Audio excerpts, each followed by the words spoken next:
The sound a palm makes against a grown man's jaw in a crowded room is smaller than you would expect. It is not a crack. It is a flat, wet clap that lands and then disappears, swallowed up by the hiss of an espresso machine and the single shared gasp of 40 strangers deciding, all at once, not to breathe. Jack Reynolds did not stagger. He did not lift his own hand.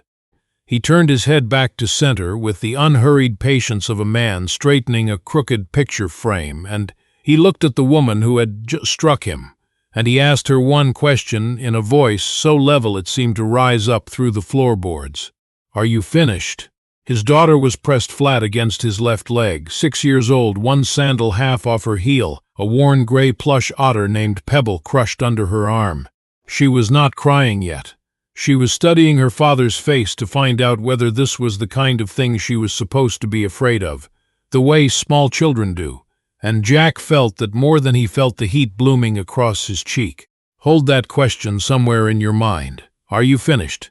Because in a little under 30 minutes, Victoria Stanton is going to discover exactly how unfinished she is. But to understand how a billionaire ended a Tuesday morning sitting in handcuffs on the reclaimed wood floor of a coffee house on South Congress, you have to go back 4 hours to a kitchen on the east side of Austin with the radio turned low. The morning had started the way every morning started in the small rented bungalow off Cesar Chavez. Jack was up at 5:40 without an alarm. His body had kept military time for so many years that it no longer required permission to wake. He stood at the counter in a faded gray t-shirt and made coffee in a chipped mug, and then he went down the short hallway and sat on the edge of his daughter's bed for exactly 4 minutes before he woke her. He had started that habit during the worst of it 2 years ago, in the months after Megan died. Leukemia takes a long time and then no time at all, and when it was over, sitting beside Sophie while she slept was the only thing that reliably quieted the thing that had moved into his chest. The worst months had passed. The habit had stayed. Sophie woke the way she always did, all at once, eyes open and already negotiating. She wanted the blue cup for her chocolate milk. She wanted to bring Pebble to the coffee shop. She wanted to know whether butterflies could see colors, because she had drawn a blue one on the back of her hand with a marker, and she needed to know if it could see itself.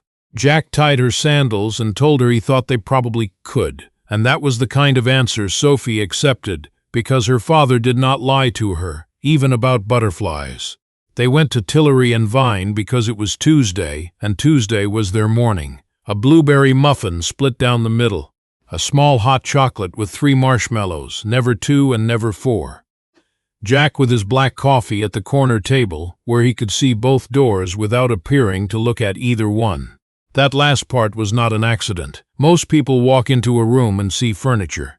Jack walked into a room and read it the way other people read a clock. Exits, sight lines, the man by the window whose jacket hung wrong on one side, the distance to the nearest hard corner. He had spent 14 years being paid to notice the things that would get a person killed, and you do not unlearn that. You only stop announcing it. He had learned, eventually, to let the awareness sit quietly behind his eyes, while the rest of him buttered a muffin for a 6-year-old. He noticed Victoria Stanton the moment she came through the door, because everyone did. She did not so much enter the room as occupy it. 44 years old, a charcoal suit cut to the millimeter, sunglasses she did not take off, a phone pressed to her ear, and a tone of voice that made it clear the person on the other end was failing her. She was, though no one at Tillery and Vine knew it that morning, the founder and chief executive of Helios Technologies, a defense electronics firm out of North Austin that was, that very week, 48 hours from signing the largest contract in its history. Remember that, 48 hours, it matters. Victoria had built Helios out of a leased warehouse and a refusal to be told no, and somewhere in those 20 years she had made a quiet trade she had never fully looked at. She had decided that softness was a tax the weak paid, and that she would not pay it. She believed her sharpness was a kind of honesty. She believed the people who flinched from her simply could not keep up. She was not, in her own mind, cruel. She was efficient. The distinction felt very important to her, and it was the most dangerous thing about her, because a person who knows they are cruel can stop. A person who has decided their cruelty is a virtue will defend it to the last inch of ground. Sophie finished her hot chocolate and slid off her chair to carry the empty blue cup to the bin by the counter, because she was a child who had been taught to clean up after herself. The cafe was busy. A young man near the window was filming his latte art for something phone propped against the sugar caddy. 2 college students at the bar had their cameras up for a selfie that kept not working. None of them mattered yet. All of them would. Victoria, walking back toward the door with her eyes on her phone and her thumb moving, did not see the girl. The collision was small, an adult hip against a child's shoulder, nothing more. But Sophie was 35 pounds and Victoria was not looking, and the blue cup left Sophie's hand and broke on the concrete, and Sophie went down onto the floor in the loose, surprised way that children fall, and for a half second, the whole cafe held still around the sound of breaking ceramic. What happened in the next 4 seconds is the hinge the entire story turns on, so I want to be exact about it. A reasonable person in that moment looks down, sees a child on the floor, and reaches to help. Victoria looked down, saw the wreckage of her own morning, and felt only the interruption. "Watch where you're going," she snapped at the 6-year-old at her feet. Then to the room, to no one, to the universe that kept producing obstacles in her path. Whose child is this? This is exactly why places like this need a policy. She bent down, not to lift Sophie gently, but to take her by the arm and move her, the way you move a thing that is in your way. She never finished the motion. Jack was simply there. He had crossed the cafe without anyone quite seeing him do it, the way water finds the low ground, and he was crouched between his daughter and the woman, one knee on the floor, his body angled so that Sophie was behind his shoulder and out of reach. He did not grab Victoria's wrist, he did not raise his voice. He just occupied the space completely, in a way that made it physically impossible for her hand to continue toward his child. "Don't," he said. One word, quiet, and here is the part most people miss, the part worth slowing down for. While he said it, Jack was breathing in a particular way. 4 counts in, hold for 4, 4 counts out, hold for 4. It is called box breathing, and it is taught to soldiers and surgeons, and anyone whose job requires them to think clearly while their body is screaming at them to swing. It floods the brain with the message that there is no emergency, even when every nerve insists there is. Jack had done it 10,000 times. He did it now on the floor of a coffee shop, with his pulse at 110 and his daughter's hand fisted in the back of his shirt, because the most useful weapon he had ever owned was the half-second of stillness most people never learn to find. He turned to Sophie first, always her first. "You okay, Bug?" His voice changed entirely when he spoke to her, lost all its weight. Sophie nodded, eyes huge. "The cup broke," she whispered, devastated, because she was a child and she thought she had done something wrong. "I know," Jack said. "Cups can be replaced. You can't. Stand right here."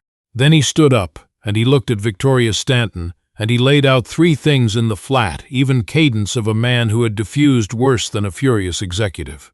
"Lower your voice. Apologize to my daughter. Then you can go." It was a perfect de-escalation if you know what to listen for. He gave her an instruction, an action, and an off-ramp. He offered her a way to walk out of this with her morning intact. Every professional who has ever talked someone down from a ledge or out of a bad decision builds that same staircase. Here is what to do. Here is the better thing. Here is the door. Most people offered the door, take it. Victoria did not take the door. Victoria had never in her life been handed instructions by a man in a $5 t-shirt, and something in her simply refused to compute it. "Do you have any idea who I am?" she said. It was not a question. It was the oldest mistake in the world. "No," Jack said. And he meant it. And it was true, and it was the calmest no she had ever heard, and it undid her more than shouting would have. The next 60 seconds were ugly. Victoria insulted the cafe, the city, the kind of parent who lets a child wander, the kind of man who would rather sit on the floor than control his own family. Her voice climbed. Heads turned. The young man's phone, propped against the sugar caddy, kept recording, because he had forgotten it was there. Jack absorbed all of it without moving. 4 counts in, 4 counts out, his hand resting lightly on Sophie's head, and his stillness was the one thing in the room Victoria could not stand because she could not find the edge of it. So she found the only thing left that would force a reaction. She slapped him. Which brings us back to where we started, to the flat, wet clap and the 40 held breaths and the one quiet question. Are you finished? He did not touch her. I want to be clear about that because it is the whole point of the man. Jack Reynolds had in his life ended confrontations in ways that do not bear describing, against people far more dangerous than a CEO in heels. He could have ended this one before her hand finished its arc. He chose instead to keep both hands open at his sides and ask a woman who had just struck him in front of her own evidence whether she was done. That was the moment Bradley Ford came through the door. Bradley was Victoria's head of personal security, 41, built like a man who lifts things for a living, 3 steps behind his principal as always. He had heard the raised voices from the sidewalk and come in fast, hand already moving toward the small of his back, reading the scene the way he'd been trained to. Woman distressed, man standing over her, intervene. Then he saw the man's face. Then he saw the scar that ran from below the right ear down into the collar, a scar Bradley had personally watched a field medic close in the back of a Black Hawk outside Kandahar 9 years before. And then, as Jack's sleeve rode up when he reached down to pick up his daughter, Bradley saw the faded ink on the inside of the left forearm. A reaper, hood and scythe, the unit mark a particular team had worn the year everything went wrong in the Arghandab Valley. Bradley Ford stopped as if he had walked into glass. Sergeant. The word came out cracked. The whole room turned to look at the enormous security man who had gone the color of paper. Jack settled Sophie onto his hip and looked at him for a long moment, and something old and tired moved behind his eyes, and then a small, private nod. Ford, he said, you got heavy. You have to understand what Bradley was seeing. He was not seeing a man at a coffee shop. He was seeing the man who had carried him 400 meters under fire with a shattered femur, who had refused 2 direct orders to leave him, who had been the last man off a roof that no longer exists in a village that no longer has that name. Bradley Ford had a daughter of his own now, a mortgage, a Tuesday. He had all of it because of the man his boss had just slapped across the face. Bradley turned to Victoria Stanton. His voice was not loud, it was worse than loud. Ma'am, do you know what you just did? I want him removed, Victoria said. I want them both removed, and I want... Ma'am, that man is the reason I'm alive. He unclipped the earpiece from his collar and held it out into the air between them, the way you hand back something that no longer belongs to you. I quit right now. I won't stand next to this. He set the earpiece on the nearest table. Then he turned to Jack, and he did something no one in that cafe understood, and no one who had served would ever need explained. He came to a position of attention, and he held it, and his eyes were wet. That was the first domino. Victoria, who had spent her whole life believing that power was a thing you held in your hand, watched her own bodyguard walk out the door, and instead of understanding what it meant, she reached for the only lever she had ever trusted. She made a phone call. Now 48 hours. Remember the 48 hours. Helios Technologies was 2 days from signing a $3.2 billion contract with the Department of Defense, and the man whose signature mattered most on the other side of that deal was a 3-star general named Robert McIntyre.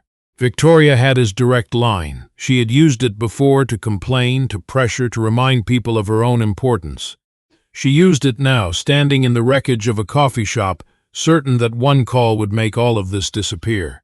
Robert, she said when he picked up, I'm being harassed. Some veteran and his kids started a scene. My security walked off the job, and I need you to make a few calls and remind this city who it's dealing with. She actually smiled when she said it. I'm at a coffee place on South Congress, of all the... Who's the veteran? The general's voice had changed. Victoria did not notice. She was not listening for it. I don't know, some Reynolds, his guard called him. Look, it doesn't matter who he... There was a silence on the line, a long one. The kind of silence that, if Victoria had been the sort of person who could hear silence, would have warned her of everything that was coming. Jack Reynolds, the general said slowly. Sergeant First Class Jack Reynolds. Average height, scar on the right side of the neck. There's a 6-year-old with him? Victoria felt the first cold thread of something she didn't have a name for. Yes, she said. How do you? Put me on speaker. She did. She did not know why she obeyed, except that the voice did not leave room for anything else. And the whole cafe heard a 3-star general of the United States Army say, in a tone of careful, formal respect that none of them would forget. "Sergeant Reynolds, this is McIntyre. It's an honor to hear your name, sir. I served with men who served with you, and I have read the citations the public will never see." A pause. "Are you and your daughter all right?" Jack, holding Sophie, looked at the phone in Victoria's shaking hand. "We're fine, General. It's been handled." "And the woman holding this phone, did she put hands on you or on the child?" Jack did not answer for a moment. He looked at Victoria, not with hatred, which is the thing people always get wrong about men like him. He looked at her the way you look at weather. "The child fell," he said carefully, "and yes, she struck me." Another silence. Then McIntyre's voice came back, and it was no longer warm, and it was not speaking to Jack anymore. "Miss Stanton, effective immediately, the department is suspending all final stage discussions on the Helios contract pending a conduct review. I'd advise you not to call this number again. We do not do business with people who threaten a soldier's child in a coffee shop. The paperwork will explain it more politely than I just did." The line went dead. $3.2 billion. Gone in the time it takes to say a man's name out loud. Victoria Stanton stood in the center of the room with a dead phone in her hand, and for the first time in 20 years, she could not think of a single thing to do. The machinery she had always reached for, the calls, the leverage, the certainty that the world rearranged itself around her wants, had simply stopped responding. She had pulled the lever, and the lever had broken off in her hand. The police arrived 4 minutes later, 2 officers called in by the manager when the slap happened. And Victoria, who could not stop, who had never in her life learned how to stop, did the last thing left in her playbook. She pointed at Jack and said he had threatened her. She said he had been aggressive. She said she had defended herself. And that is when the room stood up. Not all at once. First, the young man with the latte art picked up his phone from the sugar caddy and said, "I have the whole thing." Then the 2 college students. Then a woman who'd been grading papers in the corner, and a retired man by the window, and the barista who'd ducked behind the counter. 7 phones, 7 angles, and on every one of them the same thing in sequence. Victoria walking into Sophie, the cup breaking, the child on the floor, the reaching hand, the father between them, the 3 quiet instructions, and the slap. Clear as daylight, time-stamped, from every direction. There is a particular kind of justice that only happens when a person insists on lying about something that 40 other people watched.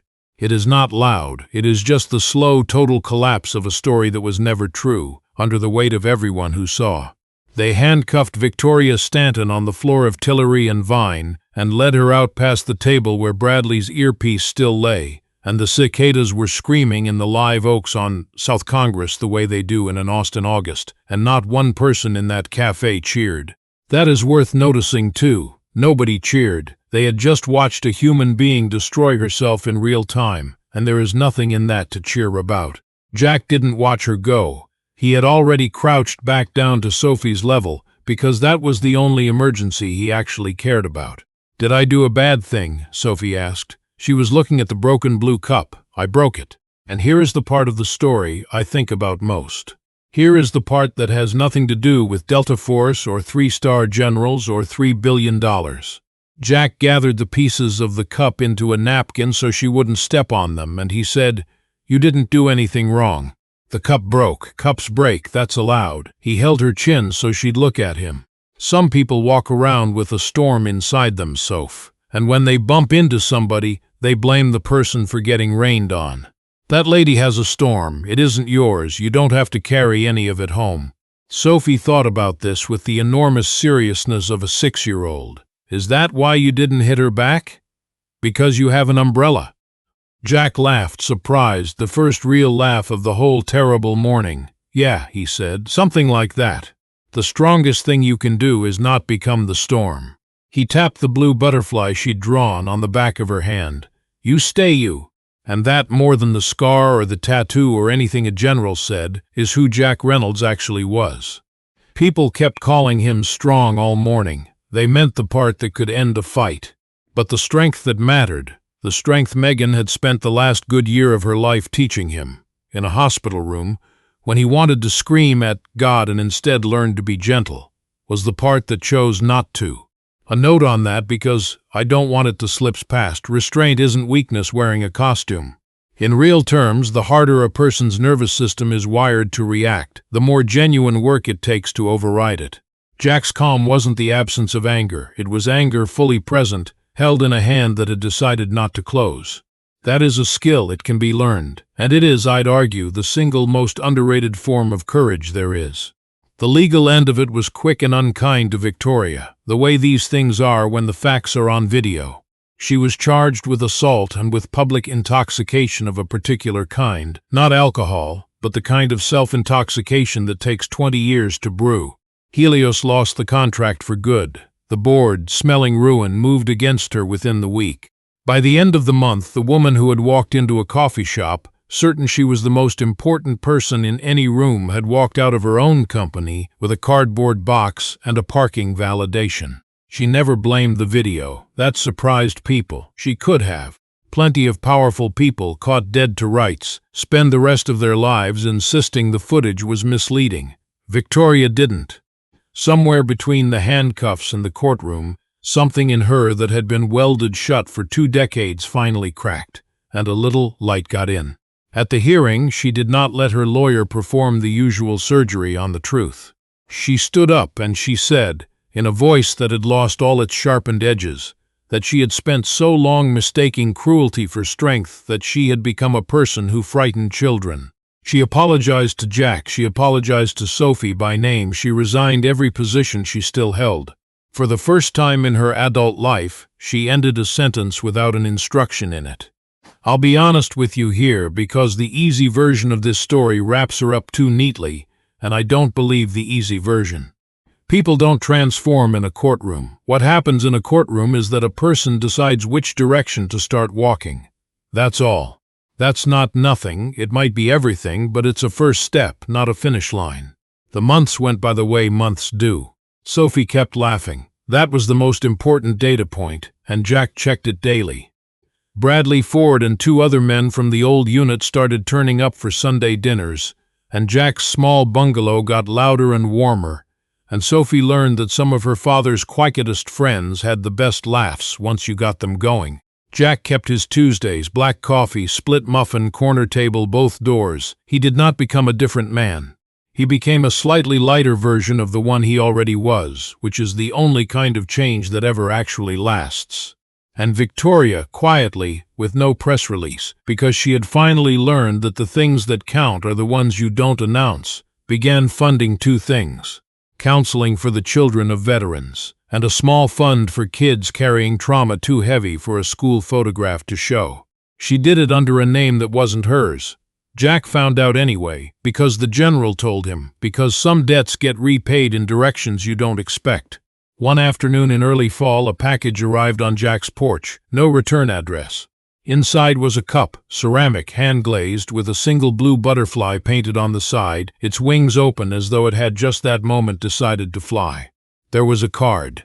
The handwriting was careful, like someone out of practice at saying true things. It read, "The cup can be replaced. Childhood can't. I'm sorry it took me my whole life to learn the difference, V.S." Jack set the cup on the kitchen windowsill, where the morning light came through.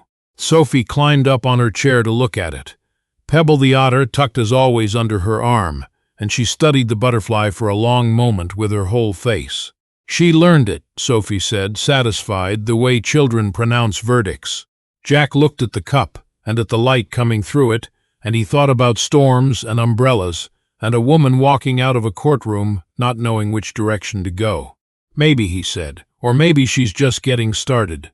He poured Sophie's chocolate milk into the blue butterfly cup. 3 marshmallows, never 2, never 4.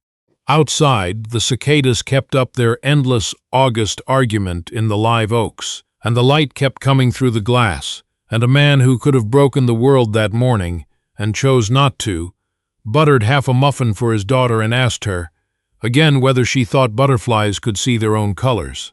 She said yes, she was sure of it now. I keep coming back to the moment Jack picks up the broken pieces so Sophie won't step on them. Everybody in that cafe was watching the slap, the tattoo, the phone call, the big stuff. But the thing I can't put down is a father on his knees telling his kid that a broken cup is allowed. I think most of us are carrying somebody else's storm right now and calling it our own weather. Maybe the bravest thing isn't hitting back. Maybe it's just refusing to hand the rein to the next person down the line.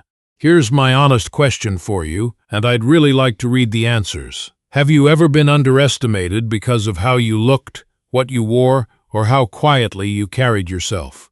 What happened when people found out they were wrong? Tell me in the comments. I read them.